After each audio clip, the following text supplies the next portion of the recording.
ইন্দ্রজিৎ মন্ডলের যে mob lynching, এটা মব লিঞ্চিং আমি বলবো না, এটা কমপ্লিটলি তার নাম পরিচয় দেখে তাকে খুন করা হয়েছে। এর পিছনে ভোটে রিজেক্টেড যারা হয়েছেন তাদের বড় উস্কানি রয়েছে। র্যাডিক্যাল মৌলবাদী গ্রুপও থাকতে পারেন, আমি উড়িয়ে দিচ্ছি না।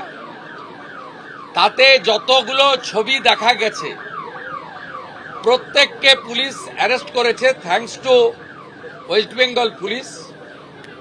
একজনকে বকখালি থেকে তুলেছে, একজনকে দীঘা থেকে তুলেছে। যুবক ছেলেকে হাত পা বেঁধে নৃশংসভাবে পিটিয়ে মারা হয়েছে সংগঠিতভাবে। ইন্দ্রজিৎকে আমরা ফিরিয়ে দিতে পারবো না। ইন্দ্রজিতের প্রত্যেকটা খুনি সমানভাবে ওই একরত্তি ছোট্ট কন্যার খুনিরা,